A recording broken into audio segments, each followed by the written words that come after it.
अस्सलाम वालेकुम my YouTube family. उम्मीद करती हूँ आप लोग सब खैर खैरियत से होंगे, खुशबाश होंगे, अपने घरों में मस्त लाइफ जी रहे होंगे। आज की वीडियो काफ़ी दिनों बाद अपलोड कर रही हूँ कि तबीयत कुछ आउट थी, नज़ला ज़ुकाम मौसम की वजह से बहुत शदीद हुआ था। हीटलेस कर्लर्स लिए हुए थे जिनको बहुत अरसे से ट्राई करने का सोच रही थी, लेकिन ना टाइम मिल पा रहा था ना तबीयत इजाज़त दे रही थी। अभी भी आप लोग सुन सकते हैं कि मेरी आवाज़ फुल मर्दाना हुई हुई है लेकिन अब बर्दाश्त करो, अब जैसी भी आवाज़ है बर्दाश्त करनी पड़ेगी। अच्छा, मज़े की बात ये है कि बहुत सारे मेरे सब्सक्राइबर्स जो यूट्यूब पे हैं वो समझते हैं कि शायद मैं इंडिया से हूँ। पहली बात तो मैं क्लियर कर दूँ कि मैं इंडिया से नहीं, पाकिस्तान से हूँ। शायद इंडिया के लोग मुझे इसलिए इंडियन समझते हैं कि मेरा जो यूज़र नेम है वो स्वाति है। अब मैं आपको बताऊँ कि मैंने अपना यूज़र नेम स्वाति क्यों रखा है, क्योंकि मैं सवात से बिलोंग करती हूँ। सवात पाकिस्तान का डिस्ट्रिक्ट है और उस गांव की लड़कियों को सवातई कॉल किया जाता है। इट्स नॉट स्वाति, इट्स सवातई। तो आई होप आप लोगों को मेरा नाम क्लियर हो गया होगा, मेरा यूज़र नेम। बट की फ़र्क पैंदा है, मेरे सारे सब्सक्राइबर मुझे अपनी जान से ज़्यादा अजीज़ हैं। अगर कभी जान देने की बारी हुई तो मैं अपने सब्सक्राइबर के लिए अपनी जान भी दे दूँगी, बट कभी मांगना मत। आई नो मैंने बहुत ठंडा जोक मारा है, लेकिन कोई बात नहीं, थोड़ा सा हंस लेना। अच्छा जी, कलर मैंने खोल लिया है, साथ साथ मोटिवेशनल बातें करेंगे, कुछ मज़े की, कुछ अपने एक्सपीरियंसेस शेयर करूँगी, कुछ अपने फ्रेंड्स के बारे में बताऊँगी। तो मेरी एक बहुत अच्छी फ्रेंड है, उसकी ज़िंदगी में सिर्फ डाउन चल रहा है। लोगों की ज़िंदगी में अप्स एंड डाउन्स होते हैं, उसकी ज़िंदगी में सिर्फ डाउन्स चल रहे हैं। तो ना उसने मुझे मैसेज किया, उसने बोला यार कुछ मोटिवेट करो, कुछ मोटिवेशनल वीडियो बनाओ। मैंने बोला हाँ, व्हाई नॉट, क्यों नहीं। अपनी ज़िंदगी में चाहे बम फट रहे हों, लेकिन तुम लोगों को मैं ज़रूर मोटिवेट करती रहूँगी हर वक्त। अब मैं अपनी फ्रेंड की पूरी स्टोरी तो नहीं बताऊँगी, लेकिन आफ्टर मैरिज जो 80% इश्यूज़ होते हैं वो ज़्यादातर फाइनेंशियल इश्यूज़ ही होते हैं पार्टनर्स के बीच में। क्योंकि अब वो ज़माना तो है नहीं कि ज़बरदस्ती बच्चों की शादी कर दी जाए या उनको जो है आपस में ज़बरदस्ती बांध दिया जाए। तो उस तरह की चीज़ें तो कपल्स को फेस अब इस ज़माने में नहीं करनी पड़ रही होती हैं, आई होप।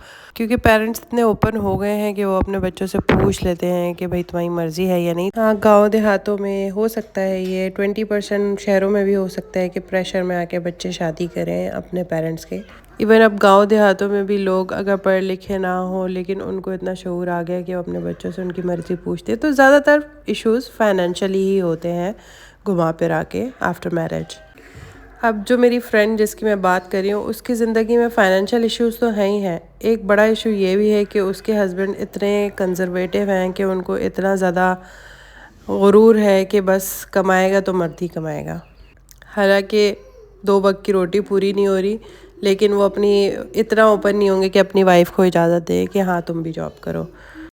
इस कंडीशन में क्या करना चाहिए? इस कंडीशन में ये करना चाहिए कि आप अपने हस्बैंड से ओपनली बात करें, उनको समझाने की कोशिश करें। बहुत से हस्बैंड नहीं भी समझते इन चीज़ों को कि मेरी वाइफ को जॉब करनी चाहिए, क्योंकि उनके पूरे सो कॉल्ड ख़ानदान में किसी ने जॉब नहीं की होती, तो उनको लगता है कि हमारी इज़्ज़त पे बात आ जाएगी। हालांकि उनसे बेसिक नीड्स ही अपनी फैमिली की, अपनी वाइफ की पूरी नहीं हो रही होती। फिर जब वो अपनी नीड्स के लिए घर से बाहर निकलती है तो उनकी इज़्ज़त पे बात आ जाती है। इस चीज़ पे मैं ये कहना चाहूँगी कि अपना पार्टनर बहुत सोच समझ के सेलेक्ट करें।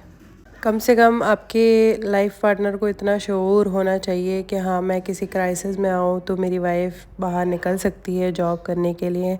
और अगर अनफॉर्चुनेटली आपकी किस्मत बहुत ही ख़राब है और उस बंदे से आपकी शादी हो गई है, तो आप उसको समझाएं और उसको ये कहें कि मेरा जॉब करना ज़रूरी है क्योंकि मेरी बेसिक नीड्स पूरी नहीं हो रही। पॉइंट नंबर 2 ये है कि बहुत सारी लड़कियों को ये भी मसला होता है कि वो स्टेप ही नहीं ले पा रही होती, वो बात ही नहीं कर पा रही होती। कहीं ना कहीं वो कंफर्ट जोन में आ गई होती है कि हाँ बस मर्द की ज़िम्मेदारी है 2 वक्त की रोटी देना, तो 2 वक्त की रोटी कहीं से भी अरेंज हो जाएगी। नहीं, मसला नहीं है, वो भूखा है तो हम भी भूखे रह लेंगे। बहुत सी लड़कियों के दिल इतने मर चुके होते हैं कि उनको अपनी विशेस भी याद नहीं रहती है, उनको अपनी ख्वाहिशात भूल गई होती हैं जो उन्होंने शादी से पहले ख्वाब देखे होते हैं। जब वो शादी के बाद ये देखती है कि हमारा हस्बैंड हमारी बेसिक नीड्स ही पूरी नहीं कर रहा, तो ख्वाहिशात क्या पूरी करेगा, तो वो अपनी ख्वाहिशात भी कहना छोड़ देती हैं। हमारे माशरे में ज़्यादातर कॉम्प्रोमाइज़ लड़कियों को ही करना पड़ता है, लड़कियों को ही ढलना पड़ता है। कोई भी हस्बैंड अपनी वाइफ के लिहाज से नहीं ढलता। आप अपने आसपास की एग्जांपल्स लेके देख सकते हैं। इवन आज के ज़माने में बहुत सारे काम ऐसे हैं जो आप घर बैठ के कर सकते हैं। आपको बाहर निकलने की भी ज़रूरत नहीं है। एज अ खातून आपको बाहर बिल्कुल भी नहीं निकलना, आप घर बैठ के काम कर सकते हो। और हर चीज़ का यूट्यूब पे ये ट्यूटोरियल मौजूद है। जिस चीज़ में आपको इंटरेस्ट है अपना इंटरेस्ट सेलेक्ट करें और उसे सीखना शुरू करें।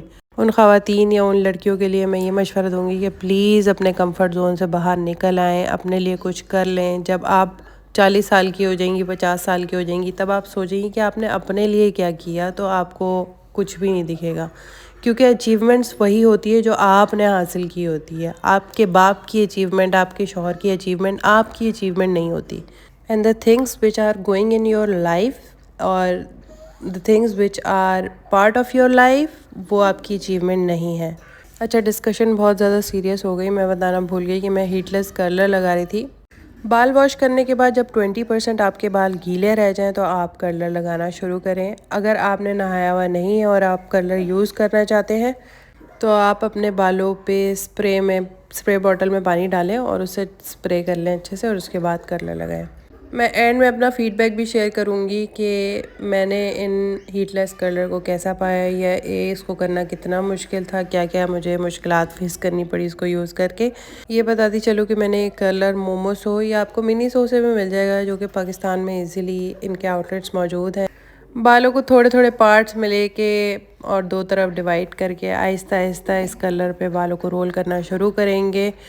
और जब ये पूरे रोल हो जाएं तो इसको छोड़ देना है हमें तकरीबन 12 घंटे के लिए, क्योंकि 12 घंटे से पहले अगर आप खोलेंगे तो आपके बाल गीले निकलेंगे और सारी मेहनत ज़ाया हो जाएगी। अब मैं बताती हूँ बहाने क्या होते हैं। बहाने ये होते हैं कि हमारे यार बच्चे हो गए, शादी हो गई, और क्या ज़िंदगी बस ये रोटी खाना सालन करेंगे, बर्तन धोएंगे, कपड़े धोएंगे, झाड़ू पोछा करेंगे, यही हमारी ज़िंदगी, ये हमारी अचीवमेंट है। बहुत सारी लड़कियों के पास ये भी बहाना होता है हमारी तो एजुकेशन ही नहीं है यार, हमने तो सिर्फ मैट्रिक किया, हमने तो स्कूल की शक्ल ही नहीं देखी, तो हम क्या करेंगे ज़िंदगी में। ये बहाने हैं सब और कुछ नहीं है। आप आ गए कंफर्ट जोन में, पहले अपने माइंड को ट्रेन करें कि आपने कुछ करना है, ठीक है। ये बहाने कि हम बच्चे हो गए, बच्चे संभालने हैं, कुछ पढ़ा हुआ नहीं है, हस्बैंड इजाज़त नहीं दे रहा, ख़ानदान वाले क्या कहेंगे, हस्बैंड के ख़ानदान वाले क्या कहेंगे, मेरे ख़ानदान वाले क्या कहेंगे, these all are stupid excuses. Please इससे बाहर निकल आएँ।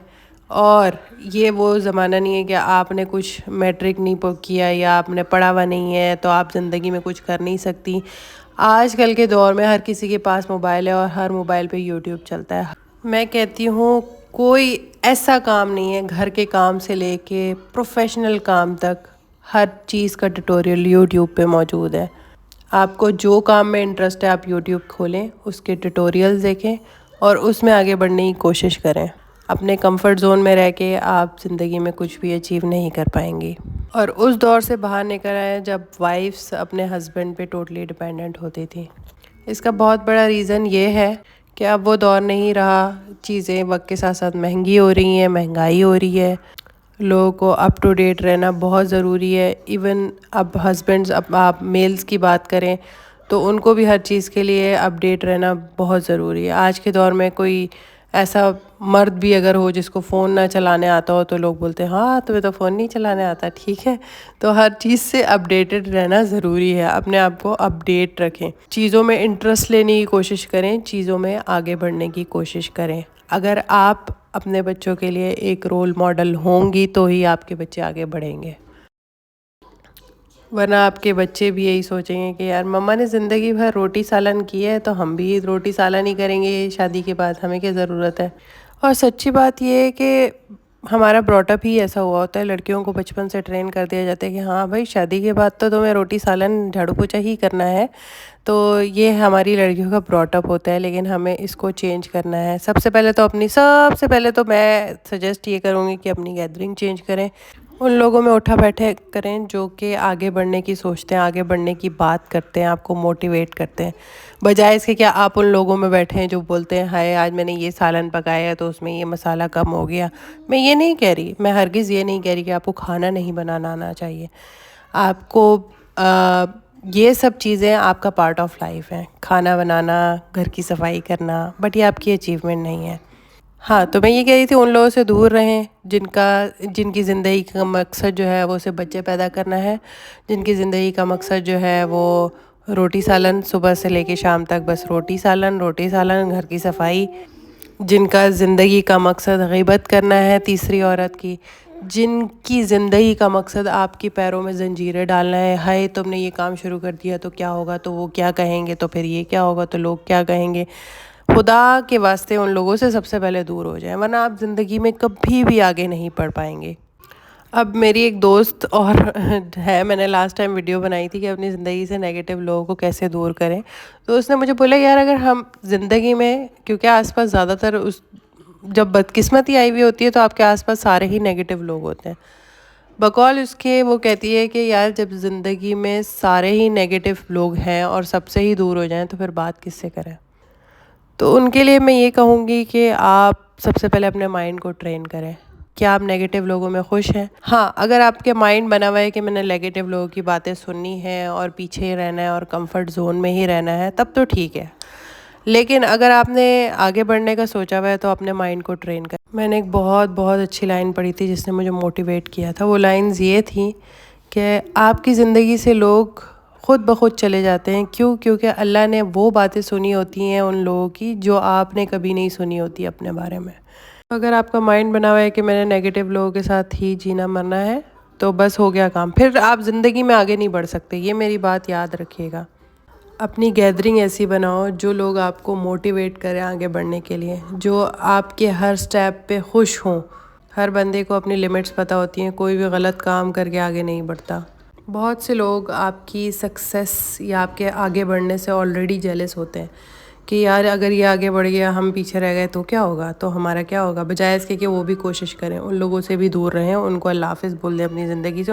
ऐसे लोगों की आपकी ज़िंदगी में ज़रूरत नहीं है, उनसे आपको कोई फ़ायदा नहीं है बजाय नुकसान के, सिर्फ नुकसान होगा ऐसे लोगों से। आपको आपके दिमाग में वो ऐसी बातें बिठाएंगे, ऐसी बातें करेंगे कि आपके पाँव खुद ही कुछ स्टेप लेने से रुक जाएंगे। अच्छा, 20 मिनट की मुशक्क़त के बाद ये कलर फाइनली सेट हुआ और मेरे हिसाब से इसको उतना ही टाइम लगा जितना एक हीट कलर यूज़ करने पे ही लगता है। 20 मिनट से 25 मिनट आप नॉर्मल कलर जब यूज़ करते हैं तो इतना ही टाइम लग जाता है आपको। तो टाइम कंज्यूमिंग तो ये भी है वो भी है, टाइम के लिहाज से दोनों में कोई डिफरेंस नहीं है। रात करीब 7 बजे मैंने ये कलर अपना लगाया और मैंने इसको ओवरनाइट छोड़ दिया।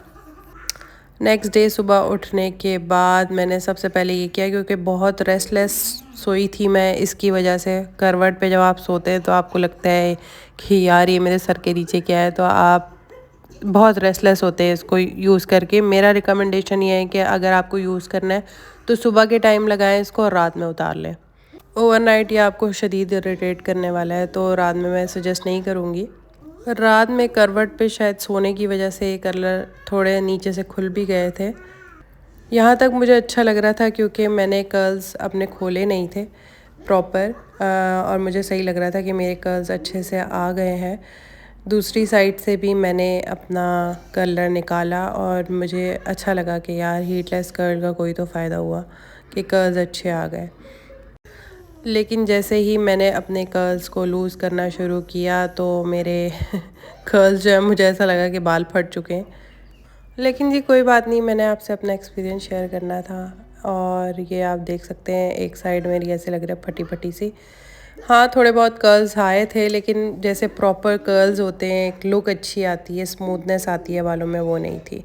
बाल अच्छे खासे उलझ गए थे और मुझे लग रहा था कि मैं कोम करूँगी तो ये और भी ज़्यादा फटे फटे लगेंगे, तो मैंने डर के मारे इसमें कोम भी नहीं किया। एक बात ये भी है कि बाल अच्छे खासे उलझ गए थे, शायद गीले होने की बात, सूखने की वजह से बाल अच्छे खासे उलझ जाते हैं, तो मुझे वो बाल अपने फिंगर से ही कोम करने पड़े। और पीछे की लुक भी मैं आपको दिखा देती हूँ कि पीछे से बाल कैसे लग रहे हैं। मैसी लग रहे थे बट कर्ल्स नहीं थे उसमें, और ठीक था, ओके।